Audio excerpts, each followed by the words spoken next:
ശരിക്കും പറഞ്ഞ് ഇന്ന് രാവിലെയൊക്കെ നല്ല വെയിലും കാര്യങ്ങളൊക്കെ ആയിരുന്നേ. അത് കണ്ടിട്ട് രാവിലെ തന്നെ തുണികളൊക്കെ അലക്കിയിട്ടിട്ടുണ്ടായിരുന്നേ. പക്ഷെ ഇതുവരെയായിട്ട് ഉണങ്ങി കിട്ടിയിട്ടില്ല. അലക്കി കഴിഞ്ഞതേ ആ വെയിലങ്ങോട്ട് മങ്ങിയേ. പിന്നെ വൈകുന്നേരം വരെ ഇതുപോലെ മഴയ്ക്ക് മൂടിയ ഒരു അവസ്ഥയിൽ ഇങ്ങനെ നിൽക്കുമായിരുന്നു കേട്ടോ. വൈകുന്നേരമൊക്കെ ആകുമ്പോൾ ഇവിടുത്തെ തണുപ്പ് സഹിക്കാൻ പറ്റത്തില്ല കേട്ടോ. ഭയങ്കര തണുപ്പാണേ. കുളിക്കാനൊക്കെ ഭയങ്കര മടിയാണ്.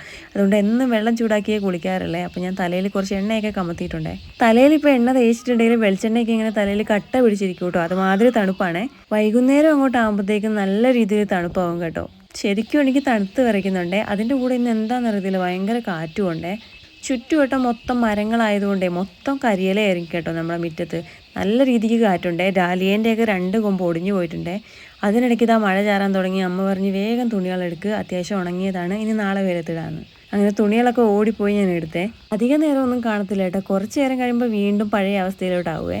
ശരിക്കും പറഞ്ഞ് ഇന്നെന്തോ ഒരു പ്രത്യേക ഭംഗിയുള്ള പോലെ എനിക്ക് തോന്നി കേട്ടോ. ഇവിടെ നിന്ന് ഇങ്ങനെ നോക്കാൻ വേണ്ടിയിട്ട് ഓരോ ദിവസവും ഓരോ തരം ക്ലൈമറ്റ് ആണ് കേട്ടോ. സത്യം പറഞ്ഞാൽ ഇവിടെ ഒരു റിസോർട്ടിനൊക്കെ നല്ല സ്കോപ്പാണ് കേട്ടോ. അത്രയ്ക്ക് കാണാനുണ്ട് ഈ ഭാഗത്തൊക്കെ.